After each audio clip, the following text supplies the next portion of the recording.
lingkungan bisnis ya, lingkungan di sekitar kita ini kita menganalisisnya untuk membuat peluang usaha. Peluang usaha apa sih yang harus kita buat nantinya? Nah, pertama kita menganalisis dulu lingkungan bisnis.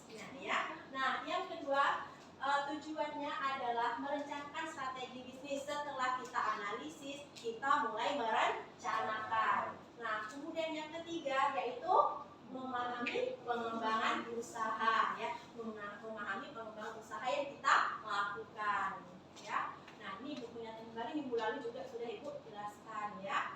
Oke, kemudian baiklah anak-anak semua, kita lanjutkan pelajaran kita yaitu tentang proposal usaha ya nak ya. Ya, Bu.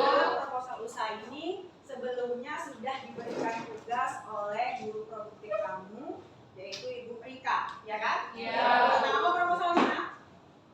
Tentang proposal usaha, ya kan? Nah, kalian kemarin sudah ditugaskan untuk berkelompok membuat sebuah proposal usaha. Nah, pada pelajaran bahasa Indonesia ini kamu nanti akan mempresentasikan proposal kamu, ya kan, sesuai dengan kelompok yang sudah dibagikan kemarin. Oke, siap untuk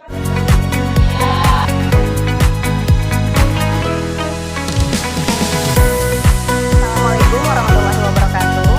Waalaikumsalam warahmatullahi wabarakatuh.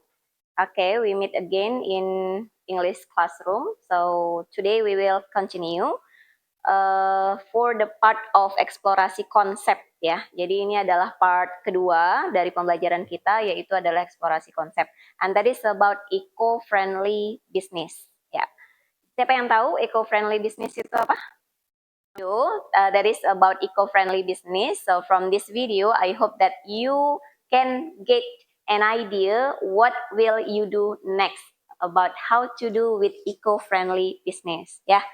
Okay.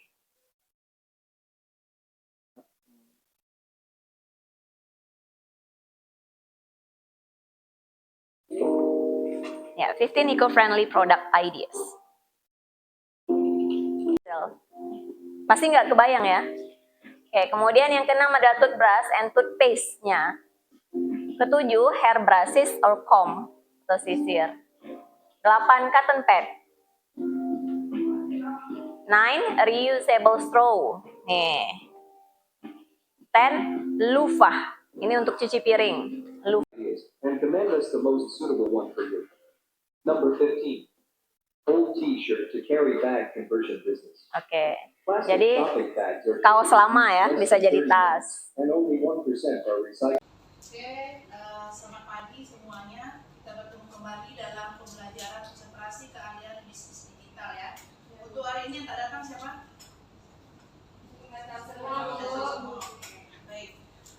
Jadi gini, di pertemuan kali ini kita akan membahas yaitu materi elemen 4 digital branding, karena di materi sebelumnya pertemuan sebelumnya sudah diajarkan tentang digital branding, jadi jenis digital branding, kemudian bagaimana cara membuat foto segala macam. Jadi ini adalah elemen terakhir di capaian pembelajaran digital branding.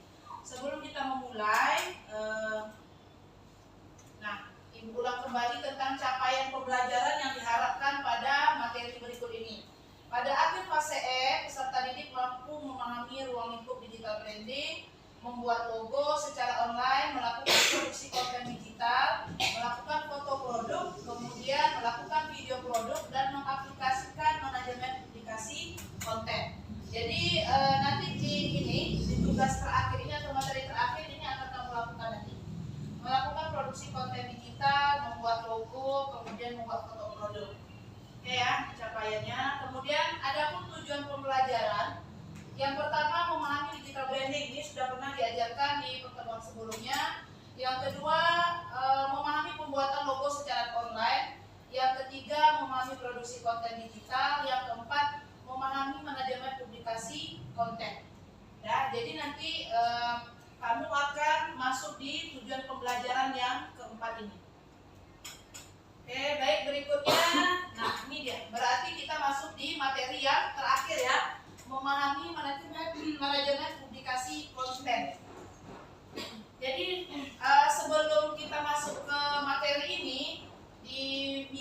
sebelumnya kamu dengan Bu Rika sama Bu Dewi sudah ada diajarkan. Kalau dengan Bu Rika ke kakak berarti tentang proposal usaha ya.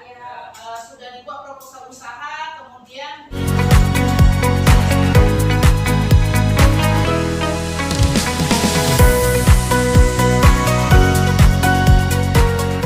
tadi kita perlu yang pertama pentingnya memahami potensi diri kita ya. Nah, yang pertama dari udah belajar analisis SWOT kan sebelumnya? Sudah. Nah, yang pertama itu identifikasi dulu kekuatan, kelemahan, ya.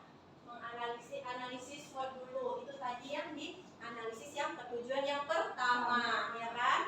Nah, mulai dari kekuatan, identifikasi kekuatan, kenali kelemahannya.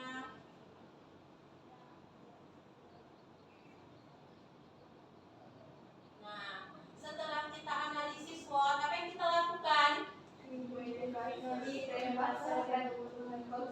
Nah, kita identifikasi dulu kira-kira kebutuhan pasar, target pasar kita, ya, untuk sebuah tadi peluang usaha tadi harus kita ketahui. Kita melakukan yang pertama apa? Riset pasar. Apa sih yang lagi tren sekarang? Nah, dan yang lagi tren di anak-anak muda sekarang apa? Harus kita lihat dulu, kita analisis. Nah, kemudian setelah di riset pasar, yang kedua yang kita lakukan adalah analisis kompetitor.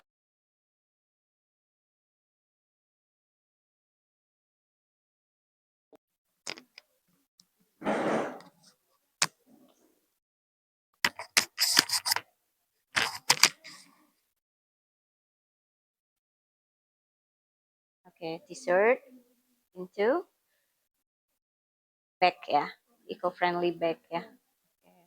Jadi dari kaos bekas jadi tas belanja gitu ya. Oke, shopping bag. Now I would like to invite you to share with us what idea that you can do next with your eco-friendly business. Yeah. We would like do making eco-friendly this t-shirt shopping business. Shopping bag. Shopping bag. Okay. Thank you. Give applause. That's all for today. Thank you for your coming and thank you for your attention. Goodbye and see you next week. Iya. Kalau itu silakan kamu duduk berkelompok yang sudah dibentuk kemarin.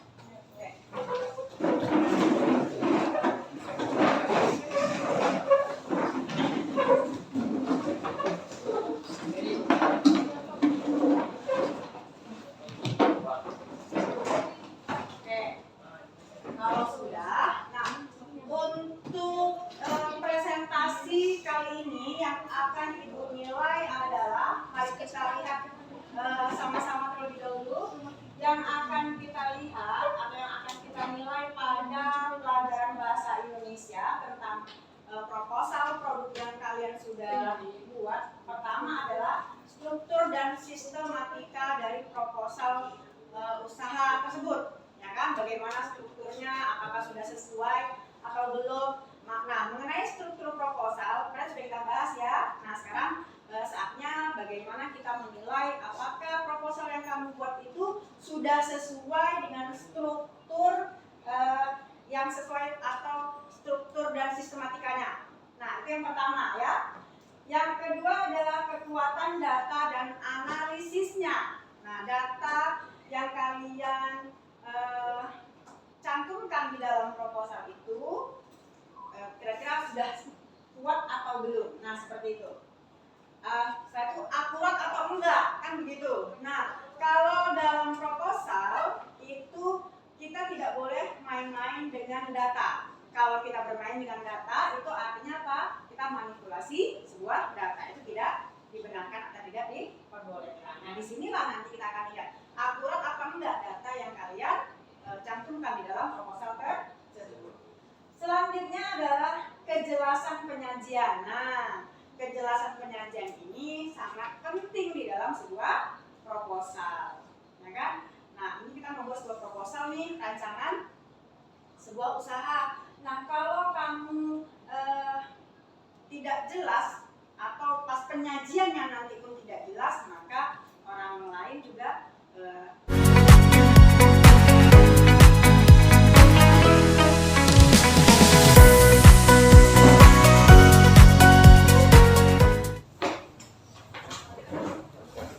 Assalamualaikum warahmatullahi wabarakatuh.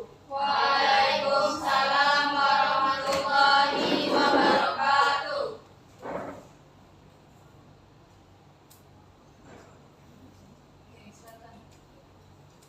Kami dari kelompok diskon ini memberi alasan kenapa kami membuat logo seperti itu. Berarti ini logo dari kelompok diskon keripik kita. Itu di bawahnya apa? Link.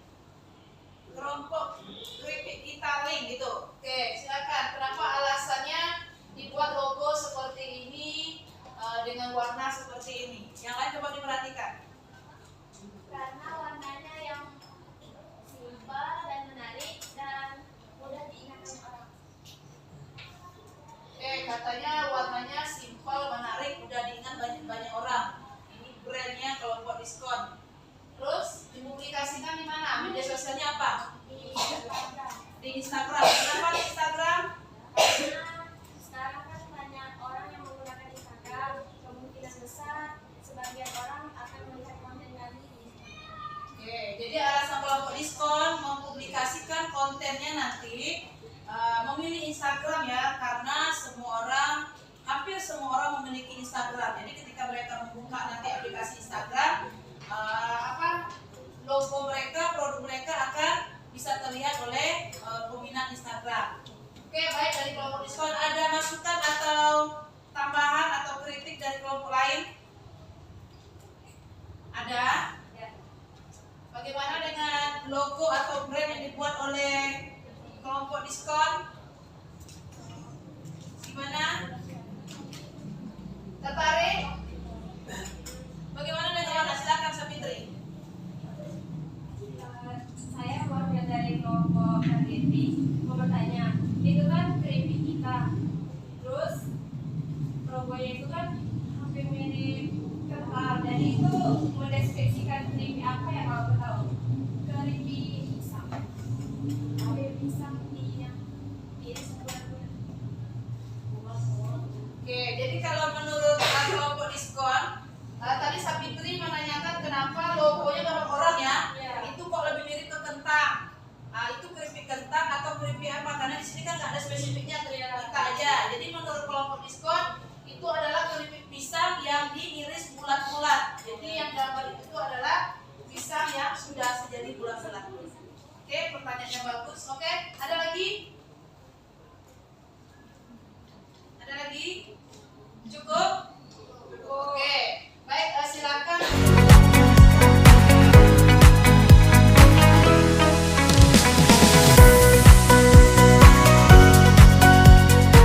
baik. Tadi sudah disajikan proposal produk kalian, ya.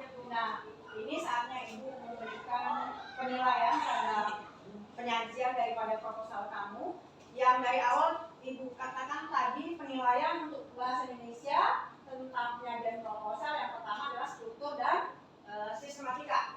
Nah, jika kita lihat struktur dan sistematika yang telah dibuat oleh teman kalian sebetulnya sudah bagus, ya kan, sudah sesuai dengan strukturnya. Hanya saja di dalam bagian-bagian penulisannya itu masih perlu diperbaiki, ya, karena contoh tadi di latar belakang kita lihat masih banyak bahasa-bahasa yang kurang terstruktur dengan baik, ya. Untuk depannya tolong itu diperbaiki. Selanjutnya adalah tentang data. Nah, tadi keakuratan data dan analisisnya, ya kan?